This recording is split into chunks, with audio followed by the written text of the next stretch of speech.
मैं शक्तिश्वर बेहरा हूँ और मैं अपने YouTube चैनल शक्ति 123 में आपका स्वागत करता हूँ। यह चैनल एक जादुई क्षेत्र है जहां हम कहानी कहने, एनिमेशन और जीवन के पाठों के चमत्कारों का पता लगाते हैं। चिर्पी और उसके दोस्तों की तरह हम ऐसे साहसिक कारनामे शुरू करते हैं जो प्रेरित करते हैं, मनोरंजन करते हैं और आपके दिल को खुशी से भर देते हैं। शीर्षक: चिर्पीज जादुई वन साहसिक। एक समय की बात है, एक जादुई जंगल के किनारे बसे एक अनोखे गांव में चिर्पी नाम का एक हंसमुख छोटा पक्षी रहता था। चिर्पी को पेड़ों के बीच घूमना और गाना पसंद था, लेकिन वह हमेशा मंत्रमुग्ध जंगल के दिल के बारे में जानने को उत्सुक रहता था। एक धूप वाली सुबह चिर्पी ने अपने पक्षी मित्रों को इकट्ठा किया और रहस्यमय जंगल में जाने का अपना सपना साझा किया। उसके दोस्त, हालांकि थोड़ा झिझक रहे थे, इस रोमांचक साहसिक कार्य में उसका साथ देने के लिए सहमत हो गए।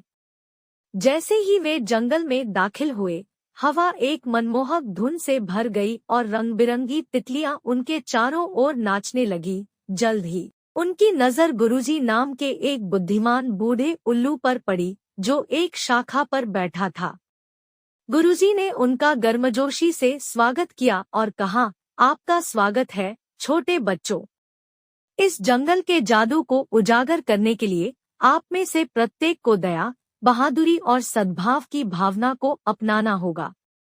चिर्पी और उसके दोस्तों ने सिर हिलाया। वे उन चुनौतियों का सामना करने के लिए उत्सुक थे जो उनका इंतजार कर रही थी। चुनौती 1: सद्भाव का पुल। उनका पहला परीक्षण एक डगमगाता हुआ पुल था जो एक बड़बड़ाती हुई धारा तक फैला हुआ था। पुल को तभी पार किया जा सकता था जब प्रत्येक पक्षी एक सुरीली धुन गाए। टीम वर्क और धुन के साथ उन्होंने जादुई आत्माओं की स्वीकृति अर्जित करते हुए पुल पार किया।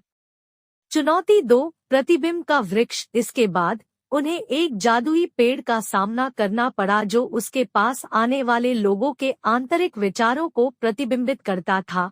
चिर्पी ने अपने दोस्तों को अपनी भावनाओं और डर को साझा करने के लिए प्रोत्साहित किया। ईमानदारी और समझ के माध्यम से पेड़ सकारात्मक ऊर्जा से जगमगा उठा, जिससे उन्हें आगे बढ़ने का मौका मिला। चुनौती 3: दोस्ती का फव्वारा। जैसे जैसे वे गहराई में उतरे, वे एक चमचमाते फव्वारे तक पहुंचे जो चंचल जलधाराओं से सुरक्षित था। स्प्राइट्स ने उन्हें साझा करने और देखभाल करने के खेल में चुनौती दी। एक साथ काम करने और दोस्ती के कृत्यों को प्रदर्शित करने से प्रेत प्रसन्न हुए, जिससे पक्षियों को दोस्ती के फव्वारे से पानी पीने की अनुमति मिली। अंततः जंगल के मध्य में उन्हें सुनहरी रोशनी में नहाया हुआ एक शानदार स्थान मिला। जादुई आत्माएं उभरी और उन पर दयालुता, बहादुरी और सद्भाव के मूल्यों को अपनाने का आशीर्वाद बरसाया। जैसे ही वे मंत्रमुग्ध जंगल से बाहर निकले, चिर्पी और उसके दोस्तों को एकता और खुशी की एक नई भावना महसूस हुई। उनके पंख उस जादू से चमक उठे जो उन्होंने इकट्ठा किया था, और गांव ने एक भव्य दावत के साथ उनकी वापसी का जश्न मनाया। कहानी का नैतिक अर्थ यह है कि दयालुता, बहादुरी और सद्भाव को अपनाकर कोई भी अपने भीतर के जादू को खोल सकता है और जादू और आनंद से भरी दुनिया बना सकता है। और इसलिए गांव और उसके पंख वाले निवासी जादुई जंगल के बीच में सीखे गए सबक को संजोते हुए सौहार्दपूर्वक रहते रहे।